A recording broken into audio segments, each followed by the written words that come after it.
Hello friends, CUET point पे आप सभी का बहुत बहुत स्वागत है। आज हम लोग बात करने वाले हैं masters in library and information science. पहली चीज ये बता दो, सभी यूनिवर्सिटी में लाइब्रेरी एंड इंफॉर्मेशन साइंस की बीलिस की डिग्री नहीं होती है, मतलब बैचलर डिग्री नहीं होती है। अधिकतर जगह पे मास्टर की ही डिग्री है। बीएचयू के केस में भी यही है। मैंने खुद बीएचयू से पढ़ाई की है और सारा अपडेटेड इन्फॉर्मेशन हर साल आपको प्रोवाइड करता हूं। इस साल भी हमारी फ्री कोर्सेज चल रही हैं, जरूर ज्वाइन करिए। आपके सिलेबस की भी काम की चीजें हैं। तो जो बच्चों का रेगुलर डाउट है, आपको ऑफिशियल वेबसाइट से मैं दिखाऊंगा कि दो तीन चीजें हैं। तो सिलेबस में कंफ्यूजन है तो सिलेबस की बात करेंगे, ठीक है, कैसे तैयारी कर सकते हो, और फुल इंफॉर्मेशन हमने पहले दे दिया है। तो आइए देखते हैं, कोर्सेज सेक्शन में जाएंगे और फिर यूनिवर्सिटी सेक्शन में आएंगे और फिर सिलेबस देखेंगे। सबसे पहले वो कौन कौन सी यूनिवर्सिटी हैं जो आपको मास्टर्स इन लाइब्रेरी साइंस दे रही है, प्रोवाइड कर रही हैं। ठीक है, मास्टर ऑफ कंप्यूटर एप्लीकेशन की बात नहीं कर रहा हूं, लाइब्रेरी साइंस LIB, जहां भी आपको दिखे समझ जाओ वो लाइब्रेरी साइंस है। ठीक है, पहले देख लेते हैं कौन कौन सी यूनिवर्सिटी में कौन कौन सा कोड है, फिर उस कोड को डिफाइन करेंगे। क्लियर है ये चीज? फिर उस कोड को डिफाइन करेंगे। बहुत कंफ्यूजन हो रहा है बच्चों को, मेरा काम है बच्चों के कंफ्यूजन को आसान करना। ठीक है, तो ये देखो, आप अपेक्स यूनिवर्सिटी जयपुर में कोड जो है मैं अंडरलाइन करते चलता हूं, COQP 13 है। दो तरीके के कोड है COQP 13 एमलिब में। लेकिन बीएचयू क्या डिमांड कर रहा है आपको हम दिखा देते हैं। बीएचयू डिमांड कर रहा है, अब बताओ, अब बीएचयू का है बनारस हिंदू यूनिवर्सिटी COQP 11। तो अब आप बताओ हमें क्या है, क्योंकि आप कंफ्यूज हो जा रहे हो। दूसरा है library and information science COQP 11 and COQP 13। ये बाबा साहब भीमराव अंबेडकर है, इसने दोनों कोड रखा है। अब तो ये तो महा कंफ्यूजन है, फिर भी बच्चे अगर कमेंट करेंगे तो हम उनको बताएंगे। सो एमलिब में अगर आपको एडमिशन लेना है बीएचयू में, तो पहले तो बीएचयू का ये सेक्शन देख लो।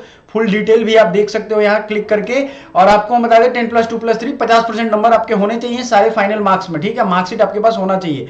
और अगर डिटेल आओगे तो आपको यहाँ सारा प्रोग्राम का बीएचयू का दिख जाएगा। लेकिन जरा गौर से सुनिए, हमें अभी देखना है कि कौन कौन सी यूनिवर्सिटी किसको फॉलो कर रही है। तो पहले ये कंप्लीट कर ले। ठीक है, बीएचयू का आपने देख लिया। अधिकतर बच्चे इसी की फॉर्म भरते हैं, बहुत कंपटीशन होती है इसमें भाई। पेड कोर्सेज भी हमारा चल रहा है। जो बच्चा 26 जनवरी तक ज्वाइन करेगा 1999 रुपए में, कितने में, 2000 में आपको कोर्स मिल जाएगा। डिस्क्रिप्शन में हमारा व्हाट्सएप पर डायरेक्ट मैसेज करो। ठीक है, आपको पूरी सिलेबस खत्म करवाएंगे इतने दिन में, शिद्दत से पढ़ोगे तब। ठीक है, अदरवाइज हमारा क्रैश कोर्स भी आएगा, उसमें आप रिवीजन कर सकते हो। So career college Bhopal M Lib COQP 13 देख लो। मैक्सिमम जो है central university of Gujarat, central university of Haryana, central university of Himachal Pradesh. Central university of Himachal Pradesh में दो तरीके के कोड अप्लाई हो रहे हैं। एक तो बीलिस का COQP 11 bachelor of library and information science, और एमलिब का। समझ में आ रहा है आपको क्लियर चीज? तो जो भी बीलिब लेगा वो COQP। बीएचयू में ये फैसिलिटी नहीं है। फिर आते हैं Sikkim university, central university of Punjab में भी लगभग वही कोड है। अब देखो, सेंट्रल यूनिवर्सिटी ऑफ तमिलनाडु में COQP 12 मांगा जा रहा है। अब ये सोचो आप, ये कितना अजीब है। यूनिवर्सिटी ऑफ दिल्ली में COQP 11, मतलब जो बीएचयू वाला कोड है वही डीयू में भी कोड मांग रहा है। तो ये क्लियर रखो, बीएचयू और डीयू का कोड है COQP 11। ठीक है, अगला यूनिवर्सिटी ऑफ दिल्ली में आप एमलिस देखोगे और बीलिस, दोनों में अलग अलग है। बीलिस का क्या था, COQP 11। बीलिस मतलब बैचलर, और एमलिस था मतलब master in library and information science COQP 13। तो यूनिवर्सिटी ऑफ दिल्ली का अलग अलग किस मामले में हुआ, मास्टर्स का जो उसका सिलेबस है वो यहां बीएचयू। देखो, आप खुद सर्च करोगे क्लियर हो जाओगे। वैसे मैं यहां बता रहा हूं, बार बार रिवीजन करके देख लेना। फिर हरि सिंह गौड़ यूनिवर्सिटी की अगर बात करें COQP 11 है। फिर इसमें भी एमलिब का 13 है, बीलिब का 11 है। अधिकतर कॉलेजों ने बीलिब का 11 ही रखा है। बहुत बच्चे कमेंट कर रहे थे कि सर ये 11 है क्या। ये पेपर कोड है, मतलब सारे कोर्सेज को अगर हम बात करें तो अलग अलग पेपर कोड में डिवाइड किया गया। मेरे प्यारे दोस्तों, ऐसे समझो कि मान लो पूरे दुनिया में 1000 कोर्स है। अगर सभी कोर्स को हम एक कोड ग्रुप में बांटे, ठीक है, तो उसको कहेंगे, जैसे कुछ फल की तरह होते हैं ना, और कुछ सब्जी की तरह होता है। तो सब्जी वाला एक ग्रुप है, एक सब्जी वाला, एक फल वाला ग्रुप है। ठीक है, उसी फल वाले में कुछ रस वाले फल आते हैं, कुछ डायरेक्ट सॉलिड फल आते हैं, फ्रूट्स आते हैं। यही कैटेगराइजेशन है। तो ये कोड आपको ध्यान रखना होगा, आप कौन सी कोड के तहत दे रहा हो। और ये कोडिंग सिस्टम आज से नहीं है, बीएचयू में भी कोर्स कोड सबका है और उसका काउंसलिंग कोड अलग है।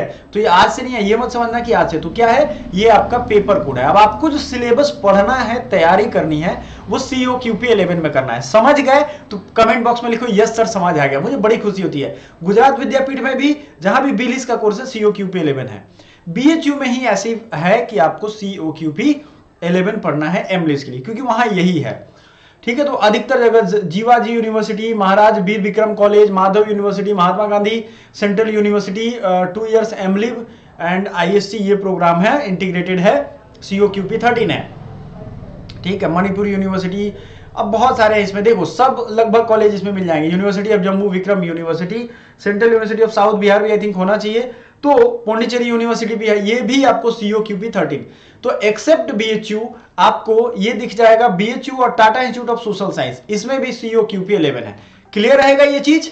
Tata institute of social science का COQP 11 है और आपका BHU का मास्टर्स इन लाइब्रेरी साइंस का, बैचलर वाले का अधिकतर जगह पे यही कोड है। अब बताओ BHU में और टिस में मास्टर्स का जो सिलेबस है वही, बाकी लोग में बिलिस का है। कंफ्यूजन मत रखो, इतना क्लियर अलग अलग करके बता रहा हूं, आराम से दिमाग में कुछ और चीजें रखो ही मत, क्लियर कट समझो।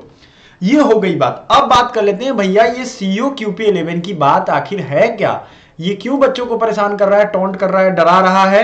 तो इसको बात करने के लिए जरा इस बारीकी को समझिए कि ये है COQP 11 जनरल पेपर। अब इसमें जनरल के बगल में एक बच्चे ने मुझे कमेंट किया था, सिंगल बच्चे ने, खुशी ने कमेंट किया था कि सर ये जनरल भी लिखा है और बगल में LLB भी लिखा है। तो याद रखिए LLB का भी यही कोड है, DU हो या BHU, ठीक है, सब जगह यही कोड है। इसमें इस बार सिलेबस में कुछ बदलाव किए गए हैं। जो पुराना जो वीडियो है उसमें आपने देखा होगा 100 क्वेश्चन है, नंबर एक क्वेश्चन के 4 नंबर, एक गलत करोगे निगेटिव -1 हो जाएगा, ठीक है, ये पिछले में आपने देखा होगा। लेकिन इस बार क्या बदला है तो ये आप लोगों को समझना पड़ेगा। इस बार 75 क्वेश्चन है माय डियर, ठीक है, और all question will be based on subject specific. So आप कोई भी सब्जेक्ट दे रहे हो जिसका कोड ये है COQP 11, चाहे आप एमलिब दो, चाहे आप MPMIR दो, चाहे आप सोशल एक्सक्लूजन दो, इंटीग्रेटेड रूरल डेवलपमेंट दो, BHU में आप BHU के ये सारे कोर्सेज मैं बता रहा हूं, एनर्जी इकोनॉमिक्स दो, या फिर आप मास्टर्स इन सोशल वर्क दो, सबका यही सिलेबस है। सभी क्वेश्चन कंपलसरी हैं, सब्जेक्ट स्पेसिफिक नॉलेज होनी चाहिए, क्वेश्चन विल बी बाइलिंगुअल। जो क्वेश्चन है आपका, ठीक है, वो बाइलिंगुअल होगा। अब इसमें आप ये मत कंफ्यूज हो कि सर हम इंग्लिश सेलेक्ट करते हैं तो क्या इंग्लिश का पेपर भी इंग्लिश में आएगा? अरे भैया लैंग्वेज जो आप सेलेक्ट करोगे वो लैंग्वेज पेपर में आएगा, ठीक है, इंग्लिश भी होगा, हिंदी भी होगा, आपको जो देना है बिंदास दीजिए, ठीक है। तो इंग्लिश हिंदी की सिलेबस अगर हम बात करें तो ये हमने पहले एक्सप्लेन किया, लेकिन सुन लो, इंग्लिश ग्रामर में इंग्लिश यूजेज एरर, जंबल पारा, sentence correction, sentence improvement, reading comprehension, paragraph completion, one word substitution, synonym, idiom and Fraser. देखो सिनोनिम एंटोनिम सबसे ज्यादा वर्ड बेस्ड होता है, वर्ड पे आप अच्छी पकड़ बनाओ। मैं रोज द हिंदू पेपर आपको भेजता हूं, हमारा जो 2024 का जो डेडिकेटेड बैच है उसको ज्वाइन कर लो, क्योंकि वही बैच आपकी जान बचाएगा। एग्जाम से पहले आपको काफी सारी इंफॉर्मेशन और काफी सारा सही मटेरियल टेलीग्राम पे, मैं देखो ये सारे PDF मैं टेलीग्राम पे भेज दिया हूं, तो आपके दिमाग में ये कंफ्यूजन होना नहीं चाहिए। हिंदी पाठ बोध में हिंदी व्याकरण, नसुद प्रयोग, परिच्छेद का उचित क्रम, वाक्य शुद्धि, वाक्य परिष्कार, पाठ्य बोधन, वाक्य की पूर्णता, अनेक शब्दों के लिए एक शब्द, समानार्थी, वही चीजें इंग्लिश वाली हिंदी में देता है। बात वही है, भाषा में यही पूछेगा। जो ये सब्जेक्ट मैटर है, जनरल नॉलेज एंड अवेयरनेस, इसको समझो। Literature, history, Indian constitution, personality, sports, national and international economy, economics, science, politics, legal awareness, trade awareness, geography and culture, ये सभी के लिए है। चाहे आप IRDM दे रहे हो, MSW दे रहे हो, MPMIR दे रहे हो, सबको ये पढ़ना है। ये मत सोचना कि ये जो है अब लीगल अवेयरनेस इसीलिए लिखा हुआ है, लॉ वाले बच्चों का भी यही कॉमन है, तो आपसे पूछा जाएगा, चूंकि आपके ये सिलेबस में है माय डियर, ठीक है। सो आपको ये कंफ्यूजन नहीं रखना है, कोई भी सब्जेक्ट दो जिसका ये कोड है उसको ये दिमाग में क्लियर रखना है।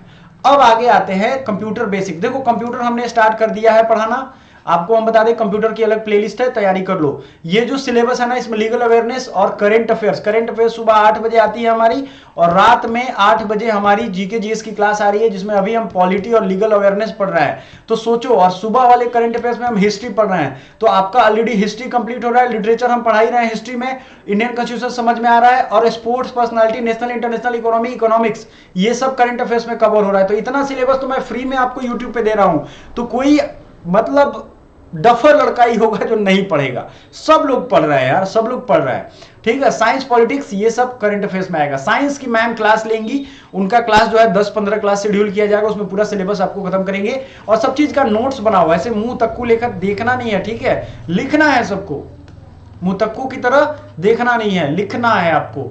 There is no options without this, लिखना पड़ेगा, नोट करना पड़ेगा, रिवाइज करना पड़ेगा। कंप्यूटर हमने पूरा पढ़ा दिया है, पूरा सिलेबस पढ़ा दिया, आप जाकर के कंप्यूटर की प्लेलिस्ट देख लो।